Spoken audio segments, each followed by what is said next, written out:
Let me just get TikTok started here.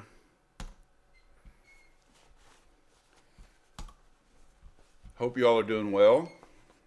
Hope you all got outside. It was beautiful in the LA area.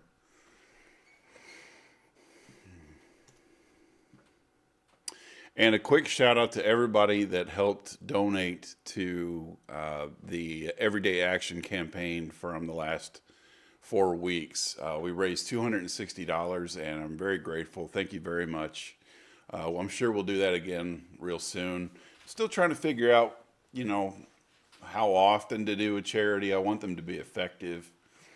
I can't see any problem with doing it every time, but I just want to do a little more homework on that. If you've got any feedback on that, feel free to message me on the best way to run charities online. This time I did it with Instagram, and that was pretty easy to plug right in to the live replays. So I might just keep doing that. I don't know. So also, if you're joining us from the new Facebook event, which I hope is working the way it's supposed to.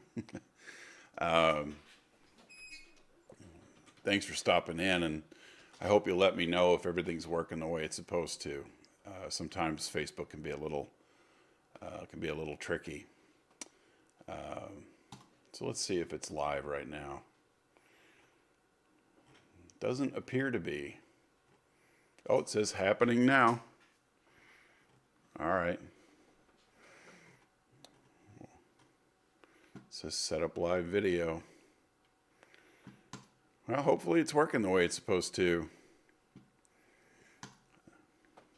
Let's check it out here. I just want to do a quick double check on that before we begin.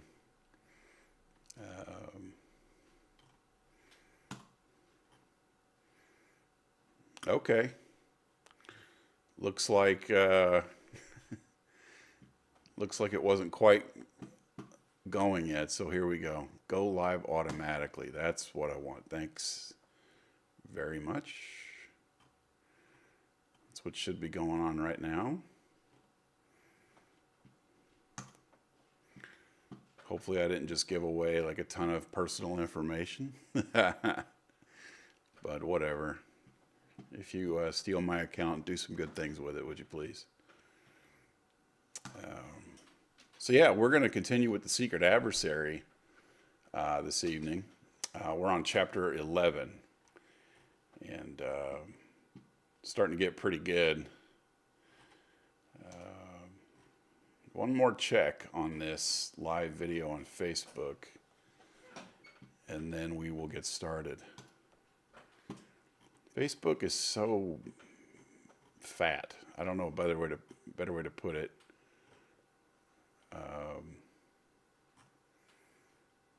It just is.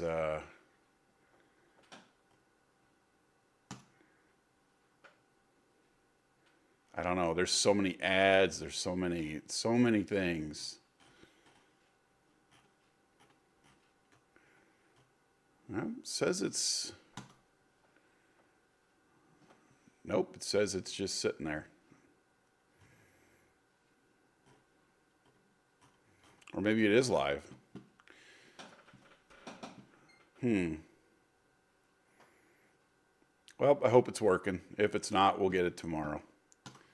I just kind of wanted to use their event setup because I found that it was pretty useful.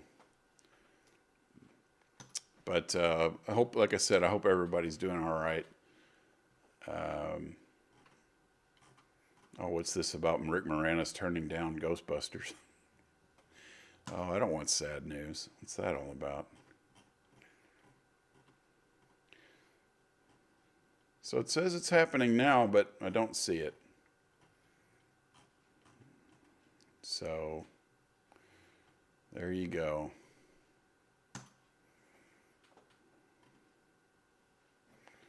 This is go live to start event. I am live. You big dorks.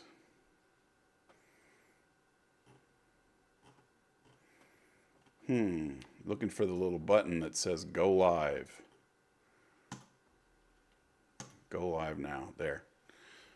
That works. Okay, now we've got Facebook in the house. Yay. All right. That was such a struggle. Let's pop out the chat if I can. Pop it out. Okay.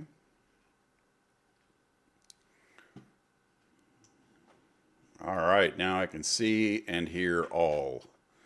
All right, well, let's get to it then. We're at chapter 11. Mr. Julius Hersheimer is going to tell a story. I have no idea what it is. But we left off, Tommy got knocked out while he was spying on people. And Tuppence just had a weird exchange with this kind of rich younger lawyer guy that her new boss is, I don't know, I guess kind of flirting with or doing. I don't know. So let's get to it. And let's have an awesome week.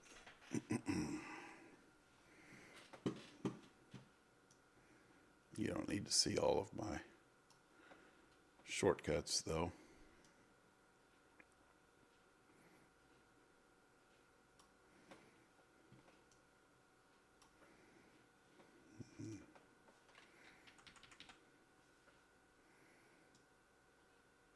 There we go. All right, let's get after it.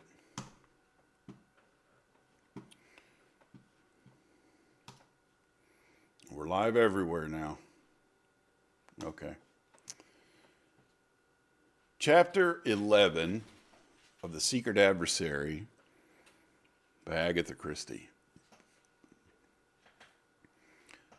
Dressed appropriately, Tuppence duly sallied forth for her afternoon out. Albert was in temporary abeyance, but Tuppence went herself to the stationer's to make quite sure that nothing had come for her. Satisfied on this point, she made her way to the Ritz. On inquiry, she learnt that Tommy had not yet returned. Kind of hard to do when you're knocked out. It was the answer she had expected, but it was another nail in the coffin of her hopes. She resolved to appeal to Mr. Carter, telling him when and where Tommy had started on his quest, and asking him to do something to trace him. The prospect of his aid revived her mercurial spirits, and she next inquired for Julius Hersheimer. The reply she got was to the effect that he had returned about half an hour ago, but had gone out immediately. Tuppence's spirits revived still more. It would be something to see Julius. Perhaps he could devise some plan for finding out what had become of Tommy. She wrote her note to Mr. Carter in Julius's sitting room, and was just addressing the envelope when the door burst open. "What in the hell?" began Julius, but checked himself abruptly. "I beg your pardon, Miss Tuppence. Those fools down at the office would have it that Beresford wasn't here any longer. Hadn't been here since Wednesday. Is that so?" Tuppence nodded. "You don't know where he is?" "You don't know where he is?" she asked faintly. How should I know? I haven't one darn word from him. Though I wired him yesterday morning." "I expect your wire's at the office unopened." "But where is he?" "I don't know. I hoped you might." "I tell you, I haven't one darn word from him since we parted at the depot on Wednesday." "What depot?" "Waterloo. Your London and Southwestern Road." "Waterloo?" frowned Tuppence. "Why, yes, didn't he tell you?" "I haven't seen him either," replied Tuppence impatiently. "Go on about Waterloo. What were you doing there?" "He gave me a call over the phone. Told me to get a move on and hustle. Said he was trailing 2 crooks." "Oh," said Tuppence, her eyes opening. "I see. Go on." "Well, I heard he hurried along right away. Beresford was there. He pointed out the crooks. The big one was mine, the guy you bluffed. Tommy shoved a ticket into my hand and told me to get aboard the cars. He was going to slew the other crook." Julius paused. "I thought for sure you'd know all this." "Julius," said Tuppence firmly, "stop walking up and down. It's making me giddy. Sit down in that armchair and tell me the whole story with as few fancy turns of speech as possible." Mr. Hersheimer obeyed. "Sure," he said. "Where shall I begin?" Where you left off, at Waterloo. Well, began Julius, I got into one of your dear old-fashioned first-class British compartments. The train was just off. First thing I knew, a guard came along and informed me mighty politely that I wasn't in a smoking carriage. I handed him out $50, and that settled that. I did a bit of prospecting along the corridor to the next coach. Whittington was there right enough. When I saw the skunk, with his big, sleek, fat face, and thought of poor little Jane in his clutches, I felt real mad, and I hadn't got a gun with me. I'd have tickled him up some. We got to Bournemouth all right. Whittington took a cab and gave the name of an hotel. I did likewise, and we drove up within 3 minutes of each other. He hired a room, and I hired one too. So far it was all plain sailing. He hadn't the remotest notion that anyone was onto him. Well, he just sat around in the hotel lounge, reading the papers and so on, till it was time for dinner. He didn't hurry any over that either. I began to think that there was nothing doing, that he'd just come on the trip for his health. But I remembered that he hadn't changed for dinner, though it was by the way of being a slap-up hotel, so it seemed likely enough that he'd be going on about his real business afterwards. Sure enough, about 9 o'clock, so we did. Took a car across the town. Mighty pretty place, by the way. I guess I'll take Jane there for a spell when I find her. And then paid it off and struck out along those pine woods on the top of the cliff. I was there too, you understand. We walked maybe for half an hour. There was a lot of villas along the way, but by degrees they seemed to get more and more thinned out. And in the end we got to one that seemed like the last of the bunch. Big house it was, with a lot of piney grounds around it. It was a pretty black night, and the carriage drive up to the house was as dark as pitch. Somebody is saying hello from Bali. Oh, hey, Don. Boy, buddy, you're all over the place. Hello from Bali. Good to see you, buddy. I turned a curve, and I was just in time to see him ring the bell and get admitted to the house. I just stopped where I was. It was beginning to rain, and I was soon pretty near soaked through. Also, it was almighty cold. Whittington didn't come out again, and by I got kind of restive and began to mooch around.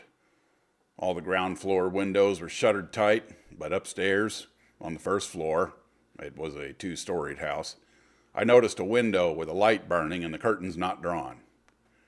Now, just opposite that window, there was a tree growing. It was about 30 foot away from the house, maybe. And I sort of got it into my head that if I climbed up that tree, I'd very likely to be able to see into that room. Of course, I knew there was no reason why Whittington should be in that room rather than any other. Less reason, in fact, for the betting would be on his being in one of the reception rooms downstairs. But I guess I'd got the hump from standing so long in the rain, and anything seemed better than going on doing nothing. So I started up. It wasn't so easy, by a long chalk.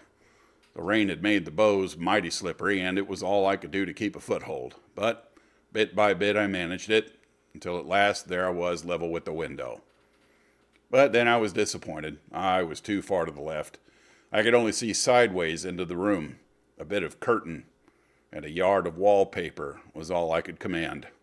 Well, that wasn't any manner of good to me, but just as I was going to give it up and climb down ignominiously, someone inside moved and threw his shadow on my little bit of wall, and by gum, it was Whittington. After that, my blood was up. I just got to get a look into that room. It was up to me to figure out how. I noticed that there was a long branch running out from the tree in the right direction. If I could only swarm about halfway along it, the proposition would be solved. But it was mighty uncertain whether it would bear my weight. I decided I'd just got to risk that, and I started. Very cautiously, inch by inch, I crawled along. The bough creaked and swayed in a nasty fashion, and it didn't do to think of the drop below. But at last I got safely to where I wanted to be. The room was medium-sized, furnished in a kind of bare hygienic way. There was a table with a lamp on it in the middle of the room, and sitting at the table, facing towards me, was Whittington right enough. He was talking to a woman dressed as a hospital nurse. She was sitting with her back to me, so I couldn't see her face. Although the blinds were up, the window itself was shut, so I couldn't catch a word of what they said. Whittington seemed to be doing all the talking, and the nurse just listened. Now and then she nodded, and sometimes she'd shake her head, as though she were answering questions. She seemed very emphatic. Once or twice he beat with his fist on the table. The rain had stopped now, and the sky was clearing in that sudden way it does. Presently he seemed to get to the end of what he was saying. He got up, and so did she. He looked towards the window and asked something. I guess it was whether it was raining. Anyway, she came right across and looked out. Just then the moon came out from behind the clouds. I was scared the woman would catch sight of me, for I was full in the moonlight. I tried to move back a bit. The jerk I gave was too much for the rotten old branch. With an almighty crash, down it came, and Julius P. Hersheimer with it. "Oh, Julius," breathed Tuppence. "How exciting! Go on." "Well, luckily for me, I pitched down into a good soft bed of earth. But it put me out of action for the time, sure enough.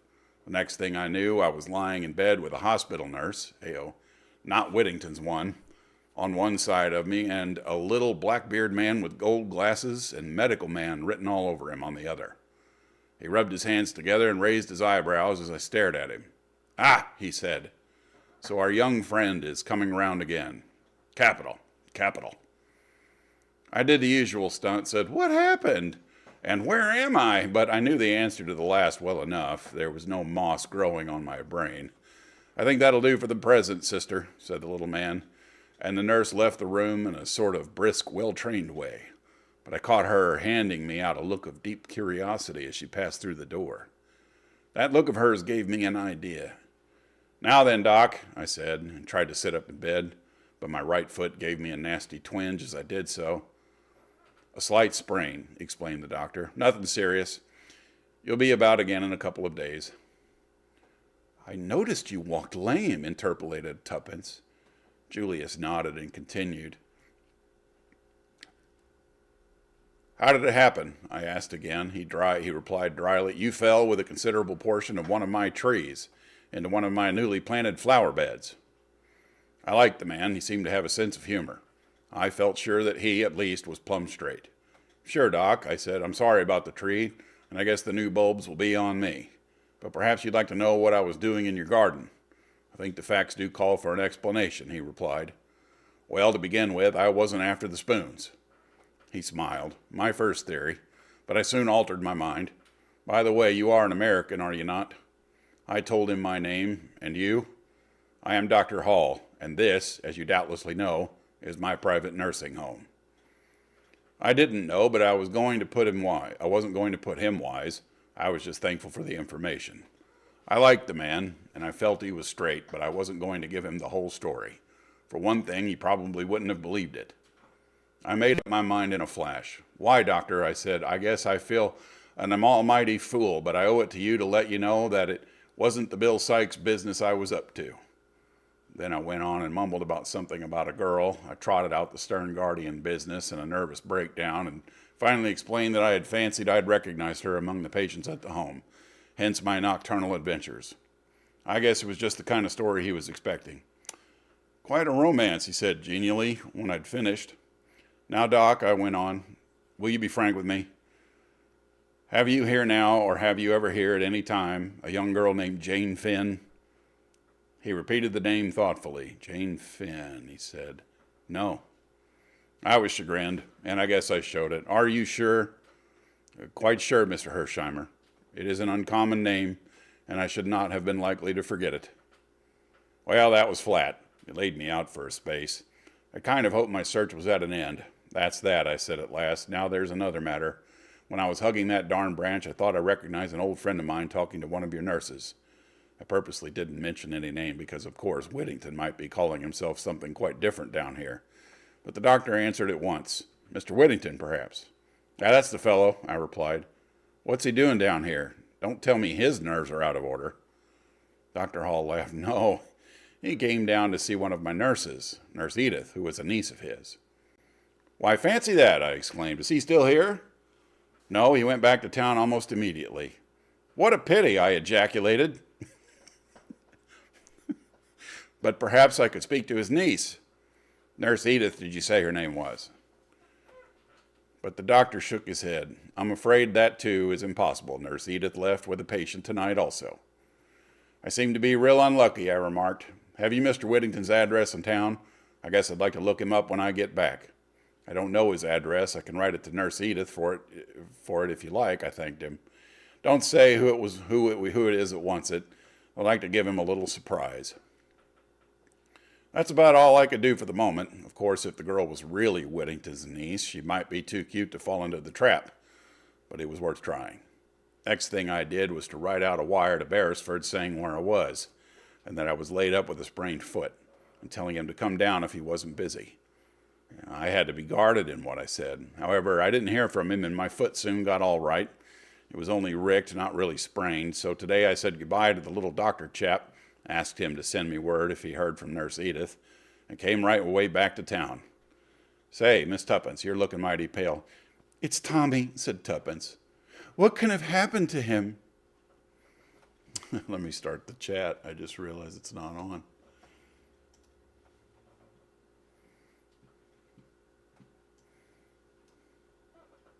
There we go. Now the chat is on.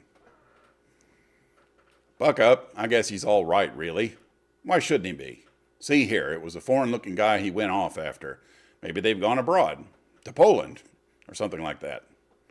Tuppence shook her head. He couldn't without passports and things. Besides, I've seen that man, Boris something, since. He dined with Mrs. Vandermeyer last night. Mrs. who? I forgot. Of course you don't know all that. I'm listening, said Julius, and gave vent to his favorite expression. Put me wise. Tuppence thereupon related the events of the last 2 days. Julius's astonishment and admiration were unbounded. Bully for you! Fancy you a menial! It just tickles me to death, and he said seriously, but say now, I don't like it, Miss Tuppence, I sure don't. You're just as plucky as they make 'em, but I wish you'd keep right out of this. These crooks we're up against would just as soon croak a girl as a man any day. Do you think I'm afraid? Said Tuppence indignantly, valiantly repressing memories of the steely glitter in Mrs. Vandermeyer's eyes. I said before you were darn plucky, but that doesn't alter facts. Oh, bother me, said Tuppence impatiently. Let's think about what can have happened to Tommy. I've written to Mr. Carter about it, she added, and told him the gist of her letter. Julius nodded gravely. I guess that's good as far as it goes, but it's for us to get busy and do something. Well, what can we do? Asked Tuppence, her spirits rising. I guess we better get back on the track of Boris. You say he's been to your place. Is he likely to come again? He might. I really don't know. I see. Well, I guess I'd better buy a car. Random. A slap-up one. Dress as a chauffeur and hang out outside. Then if Boris comes, you could make some kind of signal, and I'd trail him. How's that? Splendid. But he mightn't come for weeks. We'll have to chance that. I'm glad you like the plan. He rose. Where are you going? Well, to buy the car, of course, replied Julius, surprised. What make do you like? I guess you'll do some writing in it before we finished. Oh, said Tuppence faintly. I like Rolls-Royce, but... Sure, agreed Julius. What you say goes. I'll get one. Wow. But you can't at once, cried Tuppence. People wait ages sometimes. Little Julius doesn't, affirmed Mr. Hersheimer. Don't you worry, any. I'll be around in the car in a half an hour. Tuppence got up. You're awfully good, Julius, but I can't help feeling that it's rather a forlorn hope. I'm really pinning my faith to Mr. Carter. Well, then I shouldn't. Why? Just an idea of mine. Oh, but he must do something. There's no one else. By the way, I forgot to tell you of a queer thing that happened this morning. And she narrated her encounter with Sir James Peel Edgerton. Julius was interested. What did the guy mean, do you think? He asked. I don't quite know, said Tuppence meditatively. But I think that in an ambiguous, legal, without prejudice-ish, lawyerish way, he was trying to warn me. Why should he? I don't know, confessed Tuppence. But he looked kind and simply awfully clever. I wouldn't mind going to tell him and telling him everything. Somewhat to her surprise, Julius negatived the idea sharply. "See here," he said, "we don't want any lawyers mixed up in this. That guy couldn't help us any." "Well, I believe he could," reiterated Tuppence obstinately. "Don't you think it. So long. I'll be back in half an hour," with a Rolls Royce.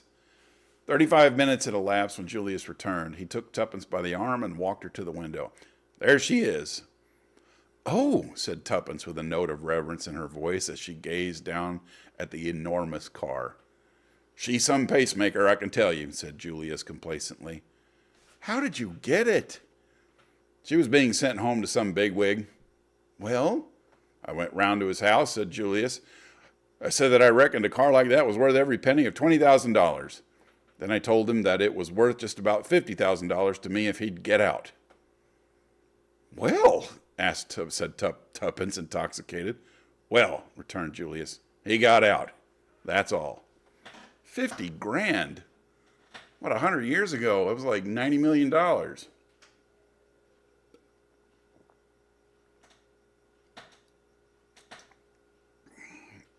Julius, a big spender. I don't think I could go and get a Rolls Royce in a half an hour these days if I had the money. How do you just go out and get a Rolls Royce? Well, good on him. Chapter 12, A Friend in Need. Friday and Saturday passed uneventfully. Tuppence had received a brief answer to her appeal for Mr. Carter. In it, he pointed out that the young adventurers had undertaken the work at their own risk and had been fully warned of the dangers. If anything had happened to Tommy, he regretted it deeply, but he could do nothing. This was cold comfort. Somehow, without Tommy, all the savoir went out of the adventure, and for the first time Tuppence felt doubtful of success. While they had been together, she had never questioned it for a minute, although she was accustomed to take the lead and to pride herself on her quick-wittedness. In reality, she had relied upon Tommy more than she realized at the time. There was something so eminently sober and clear-headed about him.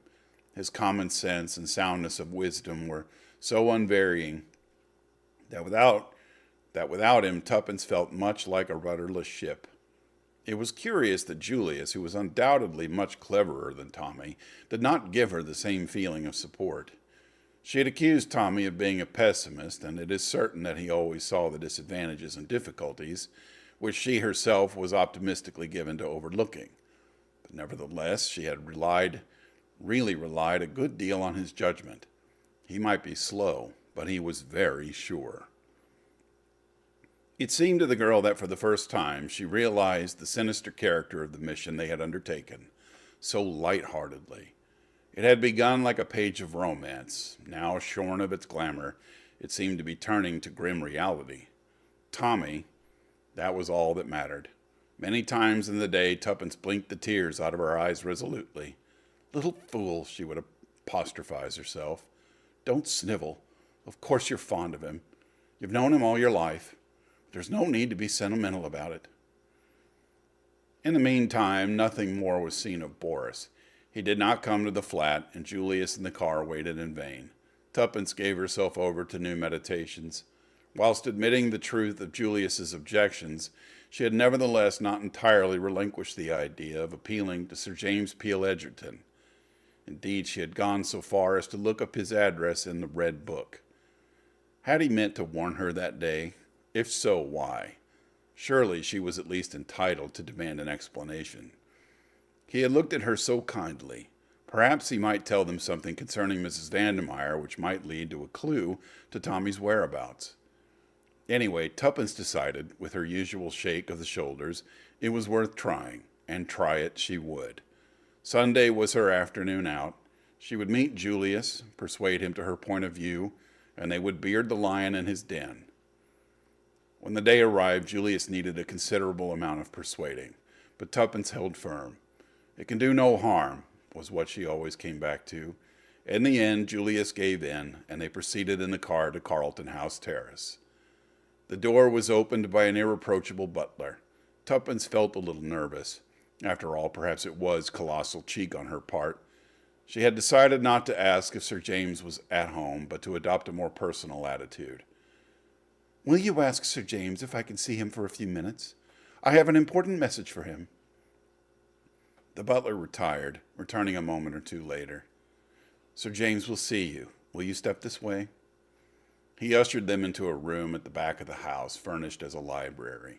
The collection of books was a magnificent one, and Tuppence noticed that all one wall was devoted to works on crime and criminology.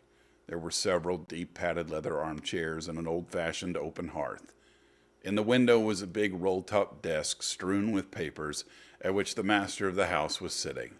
He rose as they entered. You have a message for me? Ah! He recognized Tuppence with a smile. It's you, is it?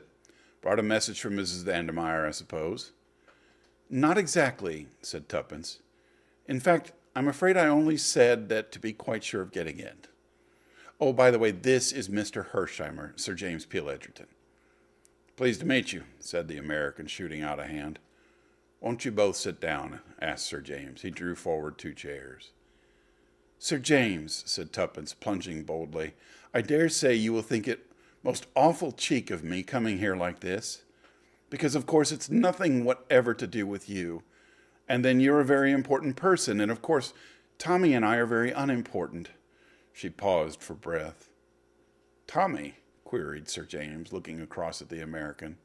No, that's Julius, explained Tuppence. I'm rather nervous, and that makes me tell it badly. What I really want to know is what you meant by what you said to me the other day. Did you mean to warn me against Mrs. Vandermeyer? You did, didn't you? My dear young lady, as far as I recollect, I only mentioned that there were equally good situations to be obtained elsewhere. Yes, I know, but it was a hint, wasn't it? Well, perhaps it was, admitted Sir James gravely. Well, I want to know more. I want to know just why you gave me a hint. Sir James smiled at her earnestness. Suppose the lady brings a libel action against me for defamation of character. Of course, said Tuppence. I know lawyers are always dreadfully careful, but can't we say without prejudice first, and then say just what we want to? Well, said Sir James, still smiling, without prejudice, then. If I had a young sister forced to earn a living, I should not like to see her in Mrs. Vandermeyer's service. I felt it incumbent on me just to give you a hint. It is no place for a young and inexperienced girl. That is all I can tell you. I see, said Tuppence thoughtfully. Thank you very much. But I'm not really inexperienced, you know. I knew perfectly that she was a bad lot when I went there. As a matter of fact, that's why I went. She broke off, seeing some bewilderment on the lawyer's face, and went on. I think perhaps I'd better tell you the whole story, Sir James. I've a sort of feeling that you'd know in a minute if I didn't tell the truth, and so you might as well know all about it from the beginning. What do you think, Julius? As you're bent on it, I'd go right ahead with the facts, replied the American, who had so far sat in silence. Yes, tell me about it, said Sir James. I want to know who Tommy is. Thus encouraged, Tuppence plunged into her tale, and the lawyer listened with close attention. Very interesting, he said when she finished. A great deal of what you tell me, child, is already known to me. I've had certain theories of my own about this Jane Finn. You've done extraordinarily well so far, but it's rather too bad of, what do you know him as, Mr. Carter, to pitchfork you 2 young things into an affair of this kind. By the way, where did Mr. Hersheimer come in originally? You didn't make that clear. Julius answered for himself. I'm Jane's first cousin, he explained, returning the lawyer's keen gaze. Ah. Oh, Sir James, broke out Tuppence, what do you think has become of Tommy? The lawyer rose and paced slowly up and down. When you arrived, young lady, I was just packing up my traps, going to Scotland by the night train for a few days fishing. But there are different kinds of fishing. I have a good mind to stay and see if we can't get on track of that young chap. Oh, Tuppence clasped her hands ecstatically. All the same, as I said before, it's too bad of Carter to set you 2 babies on a job like this. Now, don't get offended, Miss Cowley, Prudence Cowley, but my friends call me Tuppence. Well, Miss Tuppence, then, as I'm certainly going to be a friend, don't be offended because I think you're young. Youth is a failing only too easily outgrown. Now about this young Tommy of yours. Yes, Tuppence clasped her hands. Frankly, things look bad for him. He's been butting in somewhere where he wasn't wanted. Not a doubt of it, but don't give up hope. And you really will help us? There, Julius, he didn't want me to come, she added by way of explanation. Said the lawyer, favoring Julius with another keen glance. And why was that? I reckon it would be no good worrying you with a petty little business like this. I see. He paused a moment. This petty little business, as you call it, bears directly on a very big business. Bigger, perhaps, than either you or Miss Tuppence know. If this boy is alive, he may have very valuable information to give us. Therefore, we must find him. Yes, but how? Cried Tuppence. I've tried to think of everything. Sir James smiled. And yet there's one person quite near at hand who in all probability knows where he is, or at all events where he is likely to be. Who is that? Asked Tuppence, puzzled. Mrs. Vandemeyer. Yes, but she'd never tell us. Ah, that is where I come in. I think it quite likely that I shall be able to make Mrs. Vandemeyer tell me what I want to know. How? Demanded Tuppence, opening her eyes very wide. Oh, just by asking her questions, replied Sir James easily. That's the way we do it, you know.